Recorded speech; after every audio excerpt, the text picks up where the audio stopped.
why reducing idling is as important as ever for fleets. Hey everybody, welcome back. I'm Jason Cannon and my co-host is Matt Cole.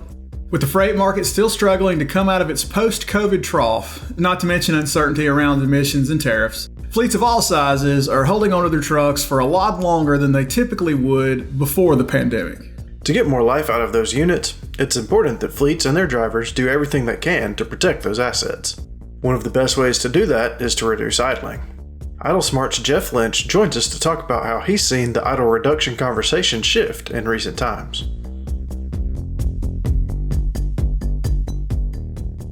So Idle Smart at its core is an idle reduction solution that helps fleets lower fuel costs, reduce engine wear, eliminate dead batteries, and help fleets protect their trucks without adding any extra work for drivers or fleet managers.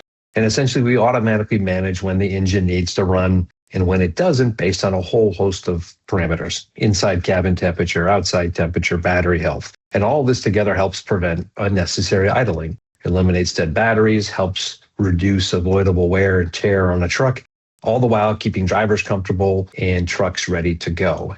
Also part of our offering and what we do is we provide smart insights. And so what this does is give fleets access to, useful vehicle data that they can apply across their teams, whether it be maintenance or operation or even performance tracking in a way that, best fits their operation. I think we fleets certainly know, and we've learned that the solutions that kind of stick and are the best are the ones that work quietly in the background. And so we're sort of huge believers in the idea that whatever we put forth, should be time saving, not time using. And so we've focused a lot on that. Drivers have a ton to manage, fleet managers have a ton to work on and manage. And so ease and automation matter a ton in terms of addressing not just idle reduction, but frankly, any fleet problem. As emissions regulations for heavy-duty trucks have been introduced and evolved over the last 20 years, engine idling has become a big reason for maintenance and downtime. Not idling has always mattered. And it's always mattered just because the cost of fuel and the cost of engine wear, whether it's, when diesel was $2.50 a gallon or whether it was $4.50 or $5 a gallon like it was a few years ago, fuel's always going to be a top fleet operating expense. It's probably the second largest behind driver wages.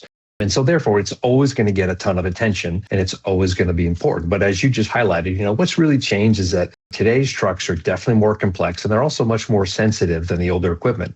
Newer engines, emission systems, electrical loads don't handle things like extended idling, deep battery discharge, or even repeated cold starts nearly as well. Over time, those behaviors show up as high, kind of higher maintenance costs or more downtime. And so to me, idle reduction today is kind of less about enforcement and more about how do you protect what's becoming incredibly expensive equipment and honestly, obviously still supporting drivers. And so sort of an interesting dynamic, over the past few years, we've seen a lot of times as we work with fleets, people pushing for us the most with respect to idle reduction is now coming from the maintenance side of the house because they feel the downstream effects first. And so it's, again, the newer engines, the newer equipment, as you highlight, just don't handle it as well. And so it's taken a, already significant problem and made it even more problematic with a broader impact. Jeff says that fuel and maintenance continue to be two of the biggest operational costs for fleets.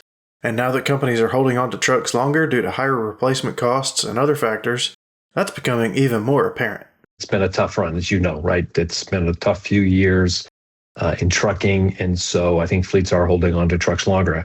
I know you connected with Alex Leslie at ATRI recently talking about trucking litigation. And I've always really respected what ATRI puts out. And one of the pieces that they put out recently was around the operational costs of trucking.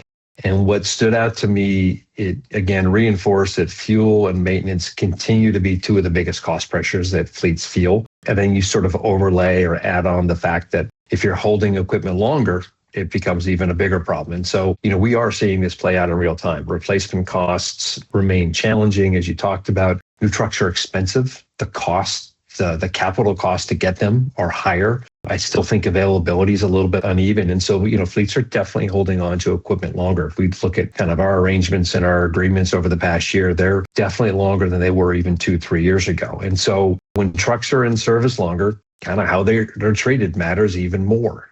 Reducing unnecessary idling lowers engine hours, it lowers wear, it protects those emission systems we just talked about. and helps extend, the useful life of that truck. And so even avoiding dead batteries or damaging cold start situations helps keep trucks on the road longer. And so one of the things we see is, when we look across the data, we consistently see things like battery and electrical issues, cooling related alerts. Those things definitely show up more frequently with older trucks. That's probably not super surprising, but it does reinforce how important day-to-day operating decisions become when you try to hold or plan to hold equipment longer. And so one of the things you really appreciate and really only appreciate in trucking is when you see a lot of fleet data, you realize that trucks rarely fail because of one big moment. It's usually a series of small operating decisions that kind of quietly add up and creep in over time. And so that's why things like idle reduction, basic equipment protection, matter, particularly when fleets are keeping trucks longer in what's a really difficult environment. While many fleets' operational costs are out of their control, Jeff says idling is one area that fleets can control that can cut several costs that on their own may not seem like a lot, but together add up to be fairly significant.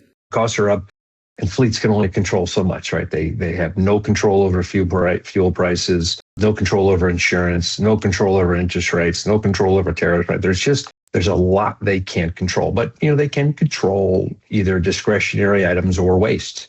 We kind of look at idle time, which is essentially unnecessary fuel burn, or even dead batteries or avoidable wear and tear, all area where costs add up quickly. They may be small at the time, but collectively they add up. And the most effective solutions and the best way to control we find is, put solutions in place that kind of work automatically, work in the background, fit into a daily operation rather than relying on teams to get the work done, driver involvement. But these are controllable expenses.